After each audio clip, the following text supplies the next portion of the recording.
მოგესალმებით თრიალეთის სტუდიიდან ეს არის გადაცემა თავისუფალი თემა მე ვარ ლელა ლობჟანიძე დღევანდელ გადაცემაში საქართველოს რკინიგზიდან გათავისუფლებული თანამშრომლების საკითხს უნდა შევეხოთ რა ხდება რეალურად რასთან გვაქვს საქმე ამ თემაზე სასაუბროდ ერთ-ერთი მათგანი გია ყრუაშვილი რომელიც სწორედ დაუსაბუთებლად ყოველგვარი ახსნა განმარტების გარეშე გაათავისუფლეს ჩაგვერთვება თრიალეთის ეთერში და ის მოგვიყვება დეტალებს მოგესალმებით ბატონო გია მადლობა დიდ გადაცემაში ჩართვისთვის.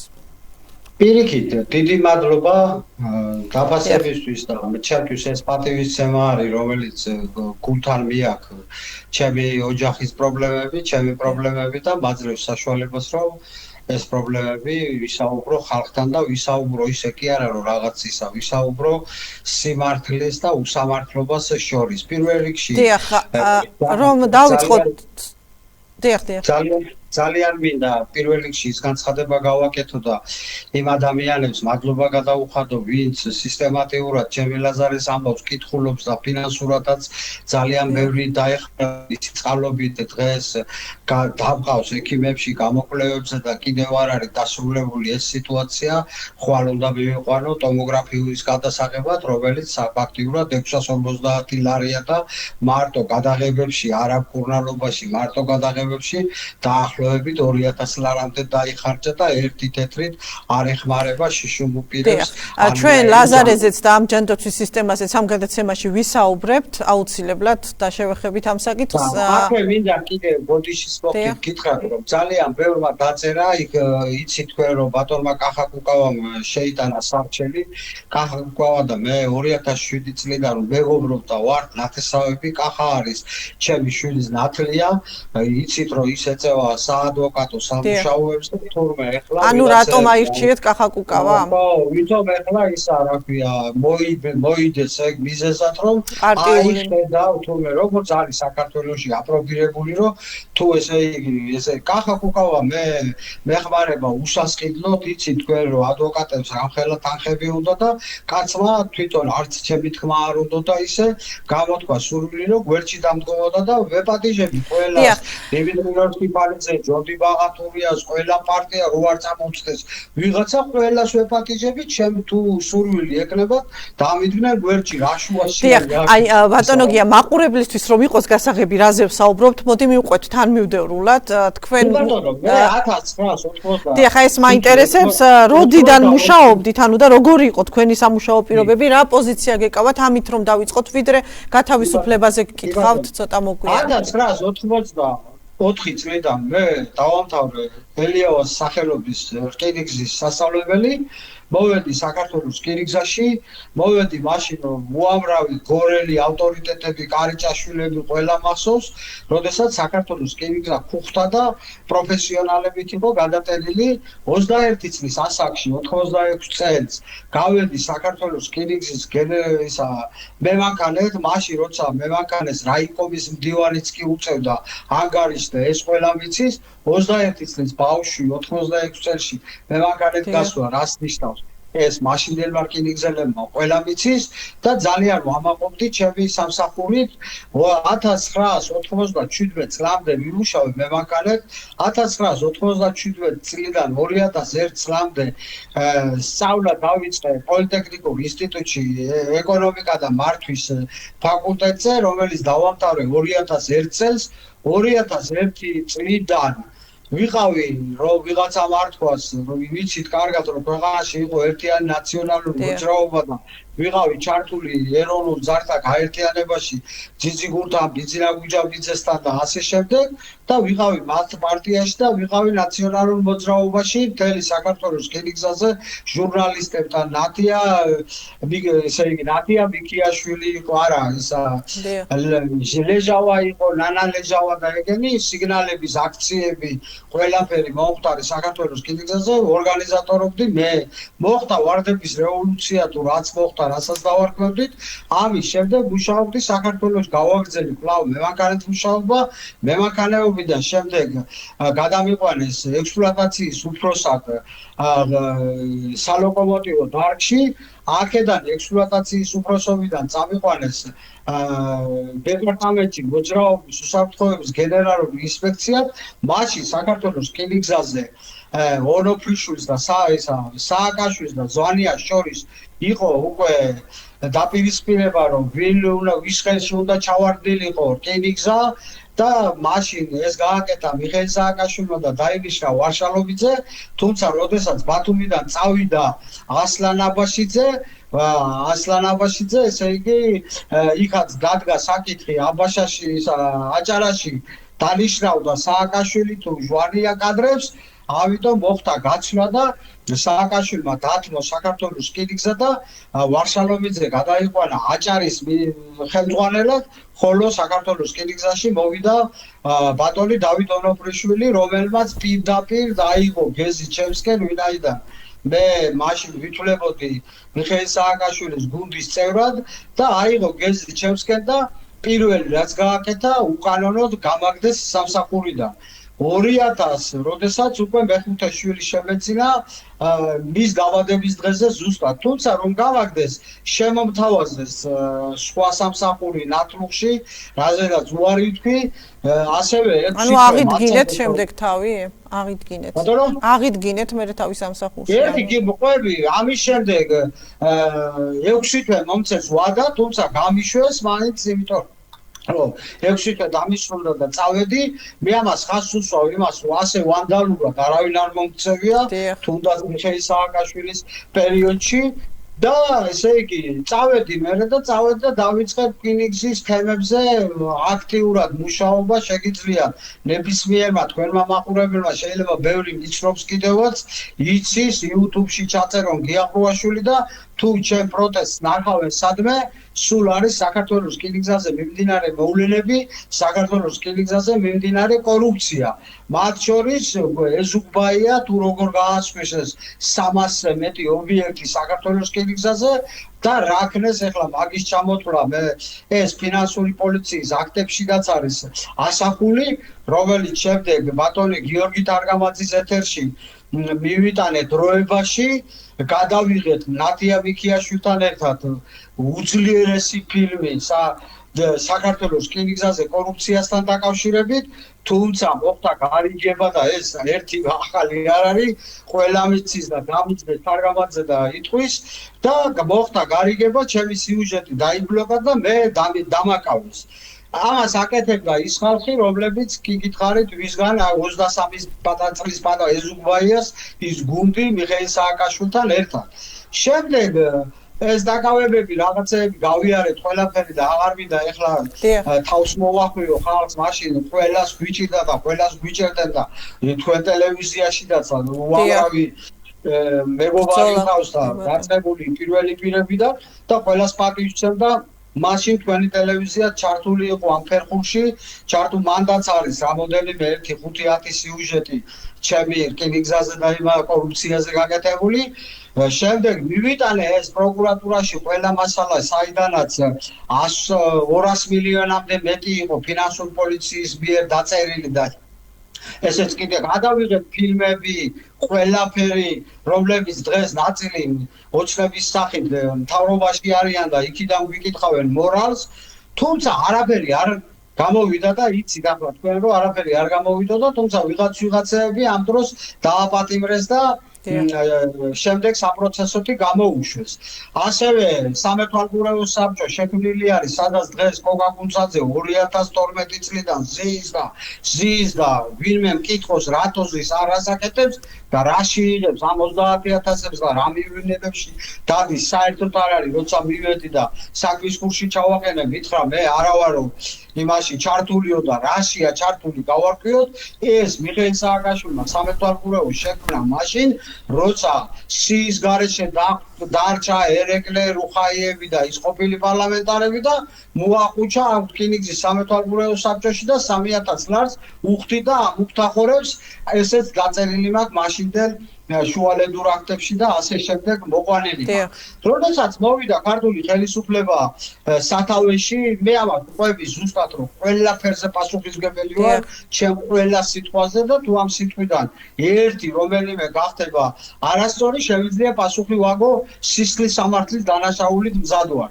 ამიტომ 2012 წელს, როდესაც შემოვიდა ბიზნავი ალიშვილი, მაშინ ჩვენ უკვე კახაკუკავასთან ძალიან კარგი პარტია გქონდა, პოლიტიკური პარტია, რომელსაც ძალიან ვაქტიურობდით, თუმცა ბიზნა ივანიშვილის პოლიტიკაში შემოსვლამ საერთოდ მოშალა და დაანგრია ჩვენი პარტია კი არა, ყველა და აღარავის აღარ მიეცა საშუალება წესიერს და ნორმალურს თუ არ ჩავთვლით ხაბეიშვილებს და ხოშტარიევს, რომლებიც თვითონ შექმნეს ლიდერებად, სხვა დანარჩენი გაასწორეს მიწასთან. ამიტომ, როდესაც შევხედოთ ჩვენ პოლიტიკურ პარტიას არანაირი შანსი არ ჰქონდა და არც მე არ მქონდა არჩევანი იმის, რომ მე ეხლაც მით უმეტეს განადგურებული ვარ, ვერანაირ შემთხვევაში ვერ წავალ აი ამ პოლიტიკურ პარტიებთან, ვისაც ვისი ხედვებიც აშკარად არ მომწონს და არ მივიღებ იმაში მონაწილეობას, რომ ეს ქართული ოცნება არ იყოს და იმაზე უარესები მოვიყვანო ხელისუფლებაში. ამაში ამ ბრძოლაში მე მონაწილეობას არ მივიღებ და ამიტომ გადავწყვიტე, რომ მთლიანად დავხმარებოდი ყოველთვის ხელისუფლებას დამენებებინა პოლიტიკური აქტიურობებისთვის თავი და ყოფილიყავი იქ და ხელისუფლებისთვის შემეხსენებინა ხოლმე თუ არასდროს აქციებს ჩადიოდნენ რამეს და ვცდილობ რომ დღესაც ვცდილობ სხვათა შორის რომ ეს მივიყვანო ბოლომდე. სამწუხაროდ დღეს საქართველოში არის რომ თუ კახაკუკავა ადვოკატი იქნება, ესე იგი მე თურმე ნაცები მაფინანსებია და სამარცხვინო სიტუაციები ხდება. ეხლა მოგიყვებით ძვირფასო მეგობრებო, ჩემო მაყურებელო და ჩემო კახი ხალხო, ოცნების მომხრეებსაც მათ შორის 2014 პრეზიდენტობის არჩევნები მიუხედავად იმისა, რომ სალომე ზურაბიშვილი ნატრიას გაყვა ცოლად და ჩემს მეტი ამას არავინ არ ყვიროდა, არ მომწონდა ეგ ხალი, მაშინაც ვაპროტესტები, მაგრამ ახლა გრიგოლია ვაშაძის გვერდში დგომას ისევ სალომე ზურაბიშვილი და არის ვიდეო მასალები, ფაქტები ამასთან დაკავშირებით, რომ ყველაფერი გავიღე და არსად ერთი თეთრი ხელფასის გულისთვის ავყოფილ ვარ. ეხლა ამ 2024 წლის საპარლამენტო არჩევნებში ვეხმარებოდი ბატონ ლადოს ბოჟაძეს, ასევე ნაძალადევში ირაკლი ხელაძეს, დღე და ღამე მუშაობდი, რომ რაღაც ჩემრეები და ხარვეძები გამესწორებინა, აქვე და გითხრათ, რომ საქართველოს რკინიგზით ვერ დაიკვეხნის დღევანდელი ხელისუფლება, იქიდან გამომდინარე, რომ მათ არ არის შედეგები და ნახონდა მეც მაკვლევები, 20-21%-მდე ვერ აიღო საქართველოს რკინიგზიდან, თანამშრომლებიდან, ხელისუფლებამ მხარდამჭერები და ერთს ახლა თვითონაც კარგად იციან ამის შესახებ. გვარებს ცოტას მოვერიდები და არ მივხვდი, თუმცა ძალიან მაღალ ჩინოსნებს შევხვდი თითქმის პირველი პირის დონემდე. მიუტანე სტატისტიკა, მიუტანე სახელები და გვარები, ვინაც გვარამია შემოხაზა, ვინამ ნაციონალური მოძრაობის მიშა შემოხაზა, თუმცა ეს სტატისტიკა, გვარები, სახელები, რომლებიც აქედან ძალიან ბევრი იყო, ესე იგი, მაღალ ჩინოსანი საქართველოს რკინიგზაზე და მაგ ეს სტატისტიკა მივიტანე მარტო თავის ქნება ვითომ რომ შეიწუხებენ თავს და სინამდვილეში არაფერი არ მომხდარა. მე დავიწყე მოძრაობის უსაფრთხოება, ჩემი სამსახური და ჩემი მოვალეობა არის მოძრაობის უსაფრთხოება და მუშაობდი მან. და ვამოწმებდი ძალიან ბევრს სამსახურში ოთახში მაგდა თუ არ გაანადგურეს, არ ვიცი, მაგრამ ელექტრონულ პოსტაზე დევს და იქიდანაც წაიღებენ. მუშაობდი, ვაცილებდი ყოველ დღე, თვეში 15 მატარებელს, საიდანაც წერდი შენიშვნებს მოძრაობის უსაფრთხოების კუთხით, სადაც დაუშვებელი იყო ამ ელექტრომატარებლების, ამ მოძრაობის შემადგენლობის ექსპლუატაციაში დაშვება და რაც დაუშვებელი იყო, წერდი ყველაფერს და როდესაც დაახლოებით 450 500 შენიშვნის წერილი მქონდა შესაბამის სამსახურებში გაგზავნილი, ვიცით ჩვენ იმ სანამ მოეკიდებოდა, ეგეც აღნიშნული მაგის ბიჭი. თქვენ ახლა ბოლო წლებზე საუბრობთ, ბოლო წლებზე. დიახ, ახლა გეუბნებით. და როდესაც ამას შეხედეს და მე დამიძახეს და მითხრეს. დამიძახა კონკრეტულად უშიშროების ყოფილმა მაღალ ჩინოსნის ბავშვის ნათლიამ ძმა და მეგობარმა, რომელიც შეგნებულად დამიმეგობრდა, რომ მისი ჭკუით მე მისი მეგობრობა როგორც ძმაკაცურად ისე მივიღე და სინამდვილეში სხვა როლით იყო შემოსვებული ჩემთან და შემდეგ გაიყვა და მითხრა რომ ხოცმაკაცები ვართო და დაანებეო რა ღიზიანდებიანო ამ პრობლემებითო რა ეს იქიდან შემოსული ეს რკინიგზა რომ მარტო ფულის საშონელად რო უნდა ის ხალხიო და ნუ წერო რა მარტო ვერაფერს ვერ გახდებიო ბიჭო მე ვთხარი აქ რომ ვინმე ნორმალური მოვიდეს ხელმძღვანელი და დამიძახოს ბიჭო შენ ამდენი გაქვს ხელფასი აბა მითხარი რა გააკეთე რა პასუხი გავწევეთ რა უთხრათ ნუ ბიჭო დაიკიდეო ვინ გაქცევსო ხმასო მე მაშინ ჩემი სტატუსი იყო მოძრაობის უსაფრთხოების გენერალური ინსპექციის მოადგილე მე მითხრეს რომ აი ამ სუსის უფროსის ვაკაცმა მითხრა რომ გიაო დამიძახა და ესე იგი ისეთი სიტუაცია მოხდა რომ კორუფციული გარიგება მოხდა ძალიან სერიოზული და ამის შესახებ გაიგო მაღალჩინოსნებმაც დამიძახეთ მე და მითხრეს რომ ის კაცი დღეს ეკონომიკის მინისტრის მოადგილედ არის ეკონომიკის რკინიგზიდან გადაიყვანეს და ამ კაცს ედავებოდნენ განძელების და რელსების უხარისხოს შემოტანას და მანამდეაც კი ქონდა იმას კორუფციული რაღაცები მაგრამ ეს ის საქმეა რომელზეც თქვენ საუბრობთ მათ შორის ჟურნალისტებთან კორუფციულ გარიგებაში მაგრამ მეტი საქმეა კიდე მაგასაც მოვყვები ამას მე გიყვები ჩემი სიტუაცია როგორ მოხდა მომენტის მომზადება ხო გამიგე თავისუფლებამდე პერიოდს კი ბატონო წინა პერიოდს ამ პერიოდს გეუბნები და როცა მე დამიძახა გენერალურმა დირექტორმა და მითხრა რომ გია ეს ნაცები უნდა გამანადგურებიო ძმაო მომეხმარე ამათ ასე ამათ ისე რაღაცეები გამეცინა და უთხარი რომ მე უთხარი მაგას სულ ვაკეთებდი ჩემი ცხოვრება და მაგას თუ შენ ასე იზავ მაგრამ მე როცა უკვე საქმის ვითარება მითხრა რომ ვის უნდა დავტაკებოდი და სად უნდა წავსულიყავი მე მივხვდი რომ ის კაცი ძალოვნებთან კავშირში იყო და მე უთხარი მას რომ შენ ეს საქმე რომ ამ კაცს ჩვენ უნდა გაუყუროთ თუ გაქვს შეთანხმებული ძალოვნებში იმიტომ რომ ისი არ მოხდეს რომ მე ამას შენ დამატაკო მე შენ წახვიდე და შენ ჩემი ბედი ამ კაცს გადააწყვეტინო მეთქი ეს პირდაპირ უთხარი მაშინდე გენერალურ უფროს რკინიგზის გენერალურ დირექტორს ბატონ მამუკა ბახტაძეს რომელიც დედა ცხარაგაულელია და ვერ დაფიცავს ალბათ იმიტომ რომ ესე იყო ზუსტად და აგიხდა ყველაფერი ბახტაძე წავიდა იქ სადაც წავიდა ეს გურამიშვილი და ბახტაძე რა ვიცი მე გარიგდნენ თუ დაძვაკაცდნენ წაიყვანა და ესე იგი ეკონომიკის მინისტრი თუ რა ვიცი საქართველოს მეგამო სანამ წავიდოდა ეს გურამიშვილი პირდაპირ გადმოიყვანა ჩემს უფროსად ჩემს სამსახურში და მითხრა იმან დამიძახა და მითხრა რომ გიაო მე მოადგილის შტატსო ვაუქმებო არ მჭირდება და შენზე ვფიქრობო ახრაო მაინცო ავანტყოფიშვილი ყავსო და მინდაო პატივიცეო და მოდიო საგზაო ინსპექტორად გადაგიყვანო და ხელფას იგივეს დაგიტოვებო მე უთხარი გურამ შენ ვიცი რომ ჩემზე წენა გახმეთქი გულში და მე სანამ ბახტაძე აქედან წასულა მეთქი ყველაფერი რაც იყო შენ რო ახლა დაუძმაკაცდი აი მაგ კაცი გიპირებდა მეთქი დაჭერასაც ამასაც იმასაც გამომიყენა მე და სანამ წასულა მოდი ეგ საქმე უნდა გავარკვიოთ მეთქი და შედი და მეც დამიძახებ თქო უთხარი მაგას რა ვიცი ახლა სად შევიდო და არც იმას არ ველოდებოდი დამიძახებდა თუ არა და ეს ნუნიანცი არის სინამდვილეში გურამიშვილს ვისაც საუბრობდა გადავიდა ეკონომიკის მინისტრის მოადგილედ იმ კორუფციული საქმიანობების წარმატებად ჩატარებაში სადაც მე ვფიქრობ რომ ლილუაშვილს უამრავი დაკრიშული თემები აქვს რკინიგზაზე და ეს მასალებიც მაქვს რომელიც ჯერ არ გამიმხელია და ექსკლუზიურად თქვენ ტელევიზიას ვაძლევდა როცა რამეს დავიწყებ აუცილებლად ჩაგაყენებ საქმის კურსში ეს როცა რამე არ იქნება წლის მერე და ისა ეხლა ველოდები რომ ერთი წუთი ამას დავასრულებ ველოდები პრინციპში ეს მამუკა მდინარაძე შევიდეს ნორმალურად ოთახში კაბინეტში დაიწყოს მუშაობა თვითონაც განაცხადეს რომ მზად არიან კორუფციის წინააღმდეგ ბრძოლაში და შეტანილი ერთხელ მაგ ამ ხელისუფლების პირობებში და კიდე შევიტან მომავალ კვირას ყველა მასალას, რომელიც ზუსტად ეხება ამათ საქმიანობას და ლილუაშვილის საქმიანობას, ზუსტად მაგ გაწერილი თავის მასალები, თავისი ყველაფერი, რომელსაც გვერდს ვერ აუვლიან ესენი გამორიცხულია. თუმცა აქვე გეტყვი, ეხლა იბადება კითხვა და შეიძლება თქვენ მსვენელსაც გაუჩნდეს, რომ სად ვიყავი აქამდე სანამ არ გამომაგდებდი. კი ბატონო, და რატომ არ საუბრობდით აქამდე ამ საკითხზე? ხო, აქამდე რატომ არ საუბრობდი? მოუყევი და კიდევ ამბობ.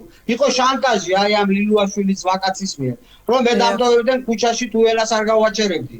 მე მუქრებოდენ ყველანაირად იცით რომ მე არ მინდა ეხლა და ვიღაცებ მაგას თქვენ ტელევიზიაში და ვიტყვი. ვიღაცებმა ლაზარეს ავადმყოფობა მოაბეს პოლიტიკურ თემას. და უსირცხვილოა და ელისაშვილია ყველა ვინც ამას ფიქრობს. მე ლაზარე წუხელისაც ცუდად გამიხდა და ხვალე ღამე 10-ის ნახევარზე უნდა წავიყვანო გამოკვლევებზე, სადაც კიდე ზერბეტად უნდა გადავიხადო 800 ლარამდე.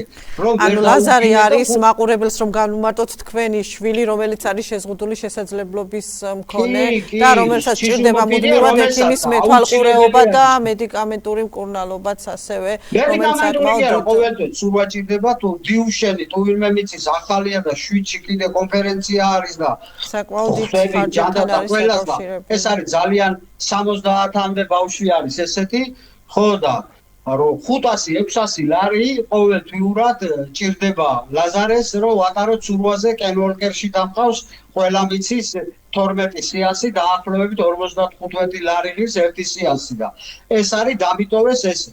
და ეს იცოდნენ და თქვენ 5 შვილი გყავთ მათ შორის და ამის მიუხედავად მაინც მოხდა თქვენი გათავისუფლება. კი ბატონო, ნელ-ნელა რომ ჩემი გათავისუფლება გეტყვით ეს ძალიან მნიშვნელოვანი არის და მინდა საზოგადოებამაც იცოდეს. დამარქვეს საგზაო ინსპექტორი ისე რომ მე არაფრის ის არ ყოფილი ვარ. როგორც კი გადამიყვანეს საგზაო ინსპექტორად ერთ თვეში გენერალური ინსპექციის უფროსმა დაინიშნა 4 მოადგილე და 4-ვე ლილუაშვილების ვაკაცები. გამიგე? მე დამერყვა ისა. აქედან ეს ვინც ჩემთან მეგობრობდა, შვილმკვდარი მამა არის და უბრალოდ მართლა გულწრფელად ვიყავი და მე ვთხარ, აი შენ რა გიყო მეთქი. ჩემი მოადგილეობა თუ არ შეიძლება, შენი შეიძლება მეთქი რკინიგზა ტელევიზორში არა გაქვს ნახული? და ერთი თემა მინახე მეთქი, აბა, რაც უსაფრთხოების დარგში გაგირჩევიათ მეთქი, საერთოდ ობიექტურად თქო და. კაი, ეხლა არ მოგწინდაო და დამანებეს თავი კი ბატონო. როგორც კი ეს გადასული ეს ისა საქართველოს რკინიგზაში დაბრუნდნენ ეზუგბაიას კადრები. კერძოდ სამხარაშვილი, რომელიც 8 მილიონი ყაზახეთის კომპანიასთან იყო გარიგებული და იქ რაღაცეები, მამაძაღლობები და დააკავეს და შემდეგ გამოშვეს. საქართველოს რკინიგზაში შემოვიდა მაშინ 23 წლის ასაკში შესყიდვების სააგენტოს უფროსად, რა დაამთავრა ამისთანა, რა ვიცი, დანიშნეს იულია ლასანიას და ვანო მერაბიშვილის დახმარებით დაავალეს ზუგბაიას და დანიშნეს საქართველოს რკინიგზაში შესყიდვების სააგენტოს უფროსად დღევანდელი გენერალური დირექტორი, რომელმაც მივლინებით წავიდნენ რა უნდა მივლინებაში საქართველოს რკინიგზას ბაკურიანში, ეს კიდე სხვა საკითხია და იქ ისეცემა რკინიგზელები და ისე დალეცა რესტორანში ყველაფერი, რომ მილიციამ დააკავა, გაასამართლეს და ვანო მერაბიშვილი ჩაერია და გამოუშვეს ეს დღევანდელი გენერალური დირექტორი. ხო და როგორც კი შეხედეს რომ ყრუაშვილი მათთვის იყო მიუღებელი და ამას უკვე მეც ვხვდებოდი, წავედი ფაქტიურად ყველგან. ეხლა არ მინდა უბრალოდ ის ხალხი მიყვარს და პატივსცემ და რო გითხრათ ის მაღალჩინოსნები ფაქტიურად ვინც დღეს 24 საათი ტელევიზიაშია და ვის დღეს ამბობს იმას, რომ ასე და ავშენდით და ომი და რაღაც. ყველა ჩავაყენე საქმის კურსში.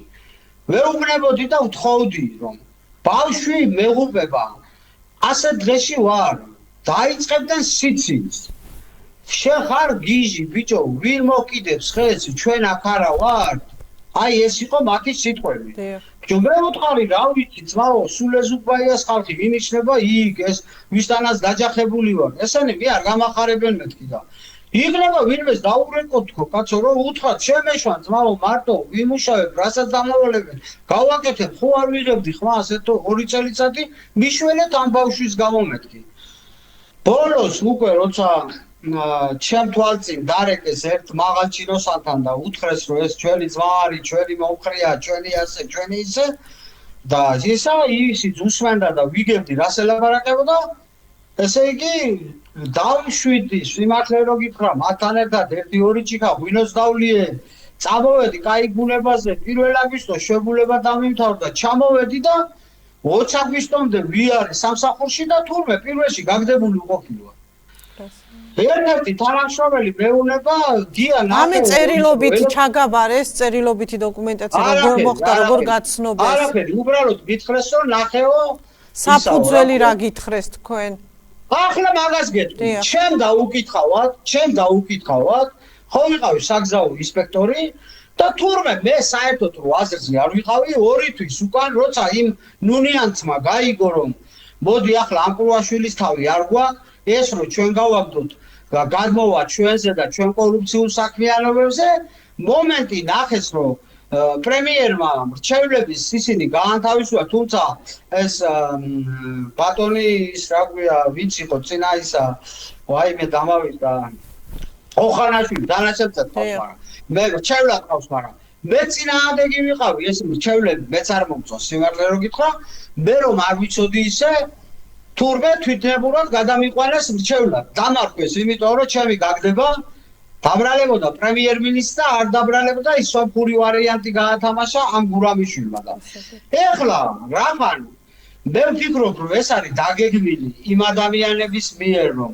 ჩემი ბრძოლის უნარი იციან და მიუხედავ მით უმეტეს ჩემი ბავშვის გულისთვის ვიბრძოლებ კი არა თავს შევაკრავ და მე მგონი ვიღაცებს ეს აწყობდათ ეგონათ იმისი რომ მე შეიძლება მე ვატყობ რომ გული წყდება რომ მე გამოვდივარ ყოველთვის იმით რომ აი ბატონი მამუკა, ბატონი პრემიერი, ბატონი ბიძინა ივანიშვილი, მე არ მოვშორდები ამ ხალხს.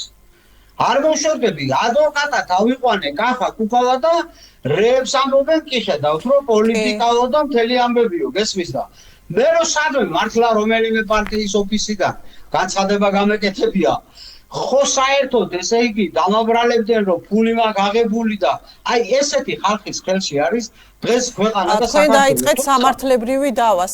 საინტერესოა ანუ თვითონ რკინიგზისგან თუ მოითხოვეთ დასაბუთებულად წერილობით განმარტება და ასევე რა ეტაპზე არის ახლა თქვენი დავა, როგორც ვიცი 2 დღის წინ შეიტანეთ და რა მოლოდინი გაქვთ ამ შემთხვევაში? არაფერი, მე მოლოდინი მაქვს 42 წელი ვიმუშავე საქართველოს რკინიგზაში, ვარ საპატიო რკინიგზელი, რომელიც 2018-19 წლებში გადმომცეს წარჩინებული მუშაობისთვის, ვარ რკინიგზის ექსპერტი და ვარ პროფესიონალი, თუ უნდათ გამოცდა ჩაატარო, თუ უნდათ რაც უნდათ ისა, უამრავი 80%, 80 კი არა, 95%. რა სიტყვით სასამართლოსგან თქვენ სამსახურში აღდგენას? სასამართლოსგან ვითხოვ ჯერ ერთი იმას, რომ უკანონოდ ვარ განთავისუფლებული რა შეისწავლო სამართლიანობის ფარგლებში ჩემი სიტუაცია და თვით რომ ამ შემთხვევაში და შეისწავლო და გამოიტანო სამართლიანი გადაწყვეტილება, ამას ვითხოვ სამართლიანი დამისახელო ნებისმიერი ქვეყანა ბავშვს, რომელსაც მომაკვდინებელი დიაგნოზი აქვს, იმ ოჯახს თუ შეიძლება რომ ულუკმაპუროდ დატოვონ, როცა ოჯახში არავინ არ მუშაობს, ჩემს გარდა ბანკში მაქვს ვალი ჩადებული, სახლი ჩადებული და ფაქტიურად ყელი გამომჭრეს. ამაზე დიდი უნამუსობა არ უყადრებია. ეთხოვთ თუ არა? ნემთებსაც კი, ფეხძიმე და გაჭირვებულ და შიშუმფირი ბავშვებს მე მგონი არ ცხრიტავდნენ და დღეს ამათმა მე დამხვრიდეს. ეს უნდა გაითავისოს სასამართლომაც. ანუ კონკრეტულ პირებზე პასუხისგებლობის დაკისრებასაც ითხოვთ ამ შემთხვევაში და ასევე მაინტერესებს თქვენს ადგილას თუ დასაქმდა ვინმე, თქვენ ასევე საუბრობდით რომ პარტიული აქტივის დასაქმებაც ხდება საქართველოს რკინიგზაში ერთ-ერთი ინტერვიუში. პარტიული აქტივი კი არ არის, ესენი არიან ზონდერები, ყველა სახელები და გვარები ვიცი, მათ შორის არის თემურ ღვადაძე 70 წელს გადაცილებული, რომელიც მიხეილ სააკაშვილიდან მოდის. დაჩი საგურიას ყველა მოადგილი არის. მითხარით ერთი ადამიანი, რომელიც 2007, 8, 9, 10, 11, 12 წლები იბრძოდა მიხეილ სააკაშვილის რეჟიმის წინააღმდეგ, მის დასამარცხებლად და იგი იყო დასაქმებული საქართველოს რკინიგზაზე. შეიძლება არ ვიცი, თითოეულა თუ არის საქმე, არ ვიცი. ერთი მითხარით ვინც გაიარა კაფეზეები, გაიარა შიმშილობა, გაიარა წემატყება მისას რეჟიმის გამო და დაჭიცაგურია თუ დაეხმარა ვინმეს და თუ მიიყვანა და თუ დაასახმა. ვინ არიან მისი მოადგილეები ფილია მგზავრთა გადაყვანაში? ჩიორა თაქთაქიშვილის მაზლი, რომელიც არის ნაციონალური მოძრაობის საარჩევნო შტაბის უფროსი დანში დღესაც ვინ არიან და ნახოთ და მაშინ მე რას ვამბობ იცით? აი საზოგადოებას ვეუბნები კაცო. მაშინ გაანებო ნაცი და ნაცი.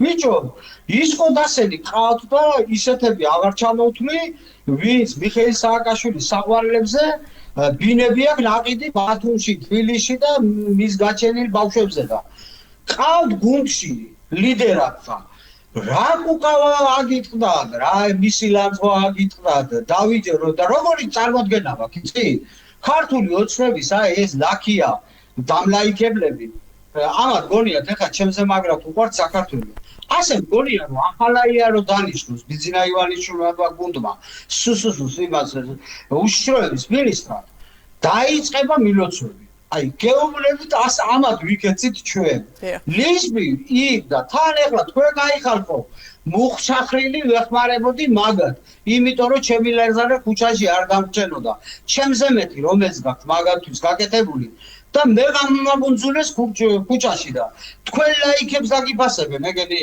ავიღოთ ნათელი მაგალითი ირაკლი ღარიბაშვილი ესე იგი ისე მოისროლეს კაციშვილი აღარ ახსენებს იგივე კვირიკაშვილი რომელი არის მაგად გუნდში დარჩენილი რომელიც 2012 წელს ყავდა რაც გააკეთა სააკაშვილმა რო დაიწყო ძიძიგური დავითაშვილი იმე აფსნაძი და იმეები და ყველა რო ჩაახოხა მერე და მოიყვანა ახალაიები მერაბიშვილები იგივე სცენარი არ გეხატება თუ არა მე რა ამ ქვეყნის არსად არ ყოფილვარ იმაში რა ვქეთ საარჩევნო სიაში საზოგადოებას ვეკითხები კაცო რა გვინდა ეხლა ჩვენ ყველაფერი რომ ისა ბიძინას არ ეწყინოს მე მგონი რომ ბიძინამ სულ არაფერი არ იცის და მე ახლა სარჩელი შეტანილი მაქვს სუსში ყველა მასალა თავის ვიდეო მტკიცებულებით მარტო მე არა არის კინიგზა ეს რა რომელ მასალას გულისხმობთ თქვენ ეს რა არის ჩატარებული შტადლერის მატარებელი რომელსაც კაბინა დაუზიანდა და ერთი წელიწადი მოლაპარაკება და სარფიან გარიგებას ელოდნენ და როგორც ისე გადარიცხეს 9 მილიონის მატარებელი და 5 მილიონი კაბინის გადარიცხვაში გადარიცხეს ეხლა 25 ეს გენერალური დირექტორი რომ მოვიდა პირველი ჩემ გაშვებას და მაგ 5 მილიონის გადარიცხვას მოვაწერა ხელი რომელშიდაც არ არსებობს არც ერთი კონკრეტული მტკიცებულება ჭირდება თუ არა ეს თანხა მარტო სურათიც დავდე Facebook-ში ჩემ გვერდზე და შეგიძლიათ ნახოთ ის ჩეკით გადარიცხული და სურათიც და ამიტომ ამას რო არიძიებ ეს ერთი მეორე მილიონნახევრიანი ვაგონები რომელიც აღარ არსებობს აქ მილიონნახევრიანი ვაგონების სამღებრო კამერა ჩამოიყვანა ლილუაშვილის ზვაგაცმა აი იმან და დააყენეს და იმდენი ხანი იდგა გარეთ ქარმა დაამტრია და დალეცა ერთი ვაგონი არ შეგებინა არავის პასუხისმგებლობის საკითხი არ დამდგარა 62 მილიონიანი შესყიდვა და უამრავი აი სტადლერ მატარებლებზე ყოველთვიურად საქართველოში მის მოვლა პატრონობაში ირიცხება 9 მილიონი ევრო რომელიც ამ მატარებელს 500 ლარის დახმარება ჩვენში ეხლა თქვენ საუბრობდით რომ არ არის უსაფრთხო მატარებლები ხშირად მომისმენია არა უსაფრთხოებაზე ჯერ არ ვსაუბრობ უსაფრთხოება კი არ არის გენაცვალე უსაფრთხოება არ არსებობს ყველა მატარებელს სარემონტო ვადები გასული აქვს და ყველა მატარებელი ხაზზე დადის აი ღმერთის ნებით რა არც ერთი მატარებელი გინდა აი რა ვიცი ახლა რკინიგზულიანი თვითყვით რკინიგზელება როგორ ვიბოინები ესე იგი წევიზრავები საკონტაქტო ელექტროსადენები რომელიც ვაგონებში გადის და ასე შემდეგ გადააქვთ ერთი მატარებლიდან მეორე მატარებელში ნაწილები და ყველა ნებისმიერი ცეხში მომუშავე ადამიანები არიან სრულ ტერორში სრულ ღამეები არ ძინავს რკინიგზელებს მაშინ როცა საქართველოში შემთხვევა რო ხდებოდა რკინიგზის გენერალური დირექტორის პასუხისმგებლობა დგებოდა და დღეს ხალხი იხოცება რკინიგზაში და მითხარით მე მანქანის თალაშემწის და ზეინგლის გარდა თუ დამდგარა ვინმეს პასუხისმგებლობის საკითხი. ათასჯერ მოვითხოვეთ ჩვენ ეს რომ რკინიგზაში შემოსულიყო მაკონტროლებელი სამსახური, რომელიც შეისწავლება რკინიგზას და რახან ვერ მოახერხეს და ვერ მოვიდა, ჩვენ შევისწავლეთ. ყველა ვაგონზე როგორ ხდებოდა სპეციალისტი, სპეციალური სვარკავებით ვაგონების განახლება, რომ ფული ჩამოწერილი იყო და ასე შემდეგ და ეს ყველაფერს ახლა მამუკას დაუდგებით გვერდში ამ ქვეყანას, დაუდგებით ჩვენ სამშობლოს და ვიბრძოლებთ რომ ბოლო-ბოლო ეს დამნაშავე ხალხი ეს დანაშაული მიუყვანოს. საინტერესო განცხადებები არ მოვისმინებ თქვენ. და ეს ახლა მე ეს რაც შევიტანე ოხანაშვილი იყო მაშინ. ახლა ბატონი მდინარაძის დროს განვაახლებ კიდე ამ მასალებს და ბატონი მდინარაძის სახელზე შევიტან მიუმართავ კიდევაც ეს მასალები როდის გაქვთ შეტანილი, ანუ თქვენი გათავისუფლების იყო ისა თქვენს გათავისუფლება თქვენი აგვისტოში ალბათ. დიახ. ანუ ერთის მხრივ თქვენ ითხოვთ თქვენი გათავისუფლების საკითხის გამოძიებას და მეორეს მხრივ საუბრობთ იმ კორუფციულ გარიგებებზე, რომელიც თქვათ თქვენს ხელთ არის ინფორმაცია. ამ შემთხვევაში როგორ წარმოგიდგენიათ სამართლებრივი ბრძოლა დღევანდელი სასამართლოს პირობებშია თქვენ რა? აი, გეტყვით მე თქვენ ასეთ რამეს. ჩვენ და ყველა ქართული ოცნების მომხრეს და ყველას მიმართა. ჩვენ უნდა გამოვიდეთ იქედან, რომ აი მე ეს ჩემი აზრია, არავის არ ვახურთავს. დღეს რომ ქვეყანაში ღირსეული ოპოზიცია იყოს და პრობლემებზე მორგებული და პრობლემების გაფაურებელი, დღეს გაცილებით ცუდად იქნებოდა ხელისუფლების საქმე. დღეს ისეთი თემები შემოდის შეგნებულად, რომელიც ხალხს არ აინტერესებს, გამოდის ბურჭულაძე და უაზროდ 4-ში ვამთავრებთ, 4-ში მივდივართ, ხო ეს არის ბლეფი მაგარი რა. იმიტომ რომ ამას ხალხი ვერ იგებს, არც იგებს და ეს თუ ვინმე საწყობს, ეს საწყობს ისევ ქართულ ოცნებას. მე წეღანას თქვი, ახლაც ვიმეორე. ხო ბრძანებს ბატონი ხელისუფლების წარმომადგენლები იმას, რომ ებრძვიან კორუფციას, ხო მართალია? დიახ. მე როდესაც ამ მასალებით მივარ, ხო ილძულებული გახდებიან, რომ გვერდი ვეღარ აუარონ ამას. თორემ მე ძალიან კარგად ვიცი, ჩვენ საქართველოში მე რაც თავი მახსოვს, სასამართლო და კორუფცია და ის აკრძალული რო ყოფილიყოს და სამართლიანი, ეგეთი ქვეყანა მე არ მახსოვს საქართველოში. ეს ახლა არ დაწყებულა და არც ახლა არ დამთავრდება კიდე. ჩვენ რომ მაგას ვეძიოთ და ვიძახოთ, რომ აი სასამართლო და სასამართლო ყოველთვის იყო იმ მხარეს, სადაც იყო ხელისუფლება. ასე იყო შევარდნაძე, ასე იყო სააკაშვილი, ასეა ეხლა და ასე იქნება მაშინაც.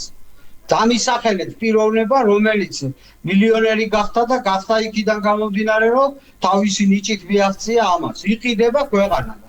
ამიტომ ხო ლაპარაკობენ, რომ ებრძვიან კორუფციას.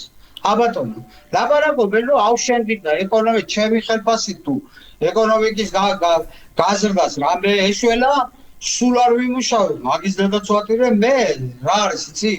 მე ძალიან ძიმე დღეები მელოდება ჩემ შვილთან ერთად. მე დარწმუნებული ვარ ამაში. აი ამ სოციალურ ასპექტზეც რომ გადავიდეთ, ანუ ხუთი შვილი ყავთ თქვენ, ამ ეტაპზე როგორ ახერხებთ მათ, ასე ვთქვათ, ამ ეტაპზე იმით ვახერხებ, რომ არ დავალავ და საქართველოს Facebook-ში, სოციალურ ქსელში, ეხლა ამ ეტაპზე დავდე რომ ლაზარე საჭიროებდა გადაიყვანა სასტრაფომ და ანგარიშის ნომერი დავდე ჩემი შვილის, იმიტომ რომ ყველა ანგარიშები გაყინული მაქვს უკვე და всё ხვალდაზე სარჩელი შევიტანო რომ სახლიდან არ გამაგდონ, ეს სახლიც ბანკში არის, მეტი საცხოვრებელი და ეს სახლი არის კიდე რკინიგზის საერთო-საცხოვრებელი იყო და იქიდან მოგწეს 2988 წელს. და ცხოვრობ ოროთახში ვარ, 5 შვილი და შვილიშვილებით მომძალდნენ და ნახონდა. ერთადერთი ახლა ამ ბავშვო ქეჩაში მოკიდონ ხელი და ერთით ქუჩაში გამიგდონ, მე ერთი ხარაკაულში მაქვს პატარა სახლი და ერთი ეს გამაჩნია. მე აბსოლუტურად ღამის გასათევი არსად არ მაქვს.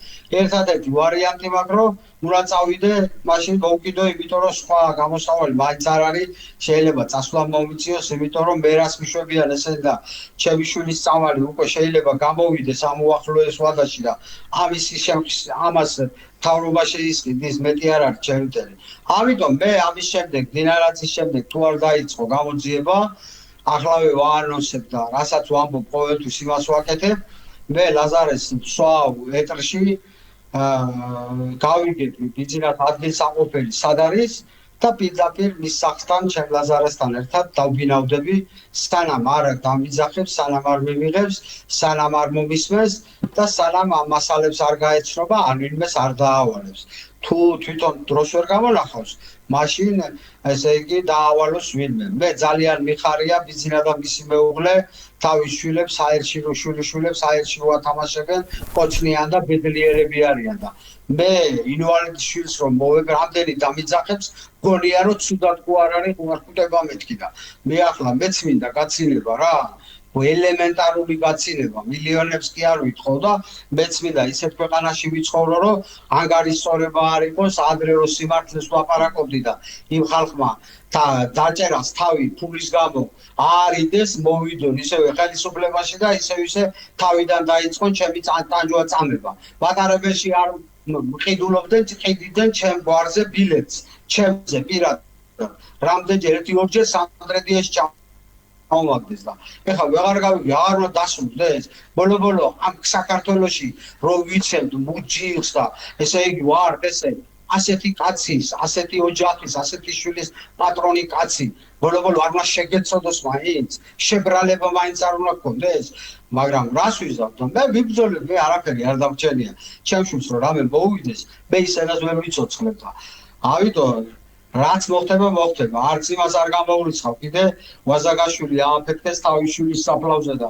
შეიძლება მეც ამწიონ ჰაერში ჩემ შვილთან ერთად მაგრამ ეს სიტყვები ხო დარჩება ისტორიას და ხო გაიგებენ რო არის მე გული მწყდება იცი რატომ მწყდება გული ამ ხელა აქციებია ვითომ განვიცი და აუ ევროპის მომავალი და აუ ისა და აუ ესა და აბა ვიყო ისა სექსუალური უმცირესობა და ვინმეს ჩემთვის ისა რა ქვია სპიჩკის ღერი ესროლა თელი ტელევიზიები აქ იქნებოდნენ. თელი ტელევიზიები არა სამთავრობოები აქ იქნებოდნენ. დღეს სად არიან ესენი? ეს სამართლიანი ხალხი. ეს ქვეყანაზე და საქართველოზე ზრუნველი ხალხი, ჩვენი მეზობლები, ჩვენი კეთილმოსურნეები.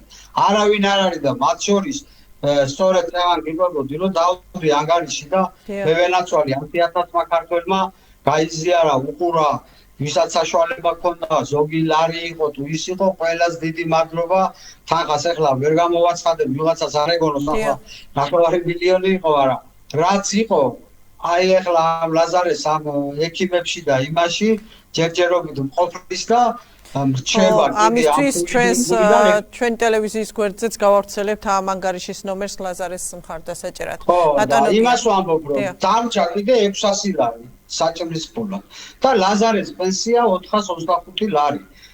გავიგე ის 600 ლარი სადამდე მეყოფა ხომ მეუღლეს ვეუბნებოდი იქნება 1000 ლარი ვიკმაროთ რომ სასამართლო დასრულდეს არ რაღაცა და ფაქტიურად ცურვაზე რანაირად ვატარებ ბავშვს გავორეცხული არის მაგის 55 ლარი და კიდევ ამბობ წუხელი 1-2-3 დღე არის ცუდად ხდება.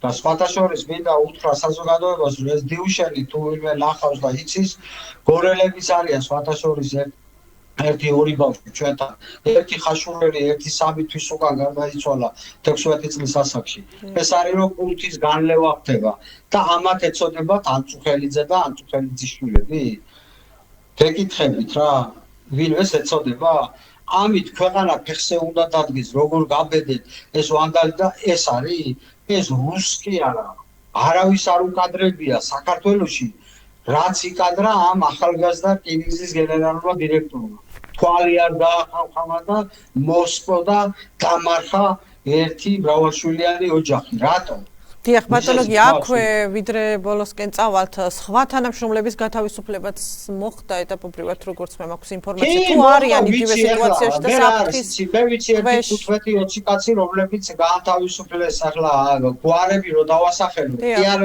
კი რამე ყოვის კი არ ვიძახი ისანში ცხოვრობს 3 სულ ჩემი მეგობრები არიან ხო და მე ახლა არ ვიცი შეიძლება მათ არ მოეწონოთ გავიგე დასაგებია გვარების დასახელება თუ არა ხულ 1-3-4-დან მე თვითონ მაქვს ეს საინიციატივო ჯგუფი ეს ხალხი არიან ძირითადად რომელიც მათაც ესე დაუსაბუთებლად მათ შემთხვევაშიც დაუსაბუთებლად მათი გათავისუფლებაც ესე დაუსაბუთებლად მოხდა რა თქმა უნდა ერთი იძულებული გახადეს ესე იგი კაცი ლავის ჭკუიდან აჭრეს. ჩემნაირია, ჩემი მდგომარეობას რა ამძიმებს, იცი, ტელემაყურებელს მინდა უთხრა. აქ ლაზარეს თემა არის უფრო დამამძიმებელი, გამიგე? თუ არა, სხვა ლაზარე რომ მოუხსნათ, ამ ხალხს ახლა შუშუმუპირიშვილები არ აყავთ. თუ არა, სიმძიმე ჩემიც და იმ ხალხის ყველა ერთნაირია. დიახ, გასაგებია კი ბატონო, მე გისურვებ წარმატებებს და იმედი მაქვს, რომ ლაზარეს მხარდასაჭერად საზოგადოება გაერთიანდება და მას ექნება მოკლედ საზოგადოების მხარდაჭერა. დიდი მადლობა მინდა ყველას მოუხადო. ნამდვილად დიდი მადლობა ჩემ ქართველ ხალხს.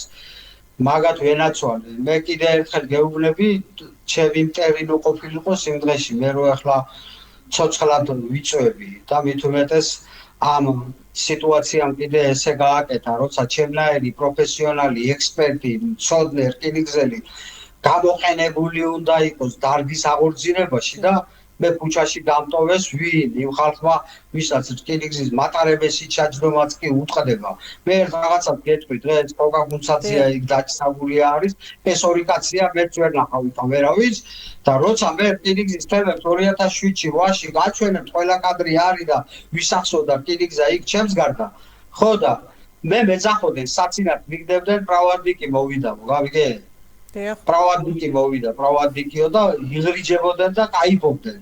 და დღეს ის ფულები გამოავლინონ ის მივლინებები, ის შესყიდვები თუ ის ყველაფერი და რატომ არ დაინტერესდნენ აქამდე შესაბამისი უწყებები? არ ქონდათ ინფორმაცია, არ გონია რომ მათგან არ ზუსტად როგორ არ ქონდათ ეს ინფორმაცია, მე თუ მაგათ არა აქვს. ისინი წილში იყვნენ. მე მაქვს ისეთი 1-2 საქმე რომელიც უშიშროების სამსახურის მაღალ ჩინოსნები, რომლებიც ოდერის მოვალეობას ასრულებდნენ რკინიგზაზე, იმათმაც რაღაცეები წაისუსნავეს. თუ არა და მაშინ ახსნან, რატო დაიმალა იმ კალკრობი ისა ვაგონის სამღებრო კამერა. მე ხო ვითანამშრომლე ძალოვან უწყებებთან. ხო მიუტანე მყარი არგუმენტი. ხო წავიდნენ და გამოიძიეს. რატო დაანტრია ეს 1.5 მილიონი იმან რა ქვია ქარმა და რატომ არ წავიდა და ის კაცი რატომ მოვიდა ჩემს მაგივრად საქართველოს რკინიგზაში ეს ახსნა და მე ამის გულისთვის მზად ვარ პასუხი ვაგო და მე ამის გულისთვის აუცილებლად წავალ ბატონ ბიძინასთან რომ ეს ყველაფერი მოუყვე მე თქვენ ახლა იქ ფორმატიდან გამომდინარე ყველაფერში ვერ ჩავჯექი და მე თქვენთან მექნება შენი კომუნიკაცია და გეტყვით მე რომ ყველა დეტალზე ძირითადად გავშიფროთ ყველაფერი თუ სად რა ძაღლის თავი ძალიან საინტერესოა კი ბატონო საინტერესო განცხადებები გააკეთეთ მე გულწრფელად გისურვებ წარმატებებს და ამ ხნეობას აი ამ ძალიან რთულ ბრძოლაში რომელიც წინ გელოდებათ და ლაზარეს აუცილებლად წარმატებას და იმედი მაქვს სამშობლოში საზოგადოების უღრმესი მადლობა გადაცემაში მონაწილეობისთვის პირიქით მზადა ვარ ნებისმიერ წუთს და ღამე მე მოგწერთ როცა რაღაც ისეთი მე ვიწყებ ახლა მინდა თქვენ ტელემაგურებლებს უთხრა მთელი საქართველოს მასშტაბით იმ ყველაფრის გამოვლინებას სადაც ლიანდაგი მარცორის პერევალი ხაშური ზესტაფონის მონაკვეთი თუ როგორ სულიან იმის მაგივრად რომ ფული აკეთონ და სამუშაოები შეასრულონ მარცხენა გაწვეთილი რელსი თავარ ლიანდაგში მარჯვენა მარცხნივ და მე ყველაფერს ამათ უნამუსობებს დავასრულებ ამის გარანტიას ვიძლევი სანამ ცოცხალი ვარ და დავასრულებ არ ეგონოს ვინმეს რომ მე ვინმე პოლიტიკური პარტიის ხორცის ქვეშ შევიდე გამორიცხული არის მაგას მე არ გავაკეთებ იმიტომ კი არა რომ გიждდები ამათ საქციელებზე მე სხვა არ მაქვს და კიდე ერთხელ ვამბობ ხო ხედავთ უფასოდ კაცი მოვიდა ადვოკატად გამიდგა სარჩელია წარმოა იცით ეს რაღით უფულობის გამო ვერ ავაკოდორა და რატო დავიყენე თურმე ბავშვის ნათლი ადვოკატად ამის ეს ნათელს ეხლა მიზეზი გესმის და ამიტომ მე არც ერთ პოლიტიკურ პარტიას ამათ როგორ არის იცი დავალებული აქვს რომ ყველანაირ ფასად ვიღაცა რო შემოვა და რაღაც სიმართლეს დაწერს აფურთხონ აგინონ ერთმა ოცნების ხარდამჭერა რა მომწერა იცი მე რა მოხდა შენ და შვილიშვილიო თუ გარეთ დაქტორისო ასე ხარ იმდენად დავალებული არის მე ისეთი ხალხიც ვიცი და მაგასაც ვიტყვი კიდე რომ ავალებდე თუ გიდა სიაში ჩაგწერო აი ამ ოპოზიციონერს უნდა მიხვიდე და მუშტი უნახიო უცებ და ეს გარიგებები იყო და იმ ხალხის სახელებიც იცოდა გვერ მათი ლაპარაკიდან ვიცი თუ არა მე კი არ შევსწრები ვარ ესე ქვეყნის მარტო არ შეიძლება და მე მგონი ახლა ბიძინა გამოცდილი კაცია და მე რასაც ვეთქვი იმას მიხვდება და თუ ამ ქვეყნის სიკეთე გვინდა უნდა ვაკეთოთ სიკეთე და ვემსახუროთ სიმართლეს თუ არა და მაშინ ტყუილია ეს ყველაფერი და მე მინდა დაუწმუნდე ამ ჩემი მასალები დრობი ვარ ბატონ დინარაძესთან მინდა დაუწმუნდე სად მიდის ეს სიმართლე კი ბატონო, ჩვენ აუცილებლად დავუბრუნდებით ამ თემას და მოვლენათა განვითარების შესაბამისად თქვენ აუცილებლად დაგითმობთ ეთერს. გულწრფელად გისურვებთ წარმატებებს, გემშვიდობებით, მადლობა გადაცემაში მონაწილეობისთვის.